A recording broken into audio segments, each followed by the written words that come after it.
ఎవరైనా దాడి చేస్తే పోలీస్ దగ్గరికి వెళ్తాం, ఎవరైనా కబ్జా చేయడానికి ప్రయత్నిస్తే పోలీస్ దగ్గరికి వెళ్తాం, లేకపోతే రెవెన్యూ దగ్గరికి వెళ్తాం. ఎవరైనా కనుక మోసం చేస్తే పోలీస్ దగ్గరికి వెళ్తాం, లేదా సంబంధిత శాఖ దగ్గరికి వెళ్తాం. కానీ మన రాష్ట్రంలో వ్యవస్థల మీద ప్రజలకు విశ్వాసం కోల్పోయింది. ప్రజలు ఎవరు కలెక్టర్ల దగ్గరికి పోవట్లా, పోలీసుల దగ్గరికి పోవట్లా, ఎవరి దగ్గరికి పోవట్లేదు. అందరు రాజకీయ పార్టీల కార్యాలయాల చుట్టూ తిరుగుతున్నారు. వ్యవస్థలు స్తంభించిపోయినాయి, లేదంటే రాజకీయ జోక్యం ఎక్కువైపోయింది అనడానికి సాక్ష్యం ఏంటంటే తెలుగుదేశం పార్టీ జనసేన కార్యాలయాల చుట్టూ తిరుగుతున్నారు. 3 నెలలైనా కూడా ఇంకా ఈ ప్రభుత్వం తీసుకొచ్చినటువంటి సంస్కరణలతో ఈ పోలీస్ శాఖ ఏదో మారిపోయింది అనుకోవట్లేదు వాళ్ళు. అది అతిపెద్ద ప్రమాదం. ఇప్పుడు దాంతోపాటుగా చూస్తే తాజాగా బీజేపీ వారధేని నిన్నటించి కార్యక్రమం పెడితే అక్కడికి కూడా బారులు తీరుతున్నారంటే అర్థం చేసుకోవచ్చు పరిస్థితి ఎలా ఉందన్నది. ఒంగోలు లోక్సభ నియోజకవర్గం పరిధిలోని ఉపాధి హామీ పనుల్లో 500 కోట్లకు పైగా అవినీతి జరిగింది.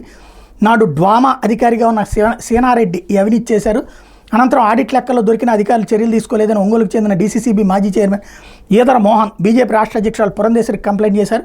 దీని మీద విచారణ చేపట్టి చర్యలు తీసుకోవాలని కోరారు. విజయవాడలోని పార్టీ కార్యాలయంలో పురంధేశ్వరి గురువారం వారధి కార్యక్రమం కింద ఫిర్యాదులు స్వీకరించారు. కృష్ణా జిల్లాలోని వీరపనేనిగూడెంల వద్ద లో లెవెల్ వంతెన తొలగించడంతో సుమారు 4 కిలోమీటర్ల దూరం వెళ్లాల్సి వస్తుందని, మధ్యలో రైల్వే గేట్ ఉండడంతో మరింత ఇబ్బంది అవుతుందని వీరపనేనిగూడెం, మరలగూడెం, టెంపుల్లి గ్రామాల ప్రజలు ఆమెకు వింతపత్రం అందజేశారు.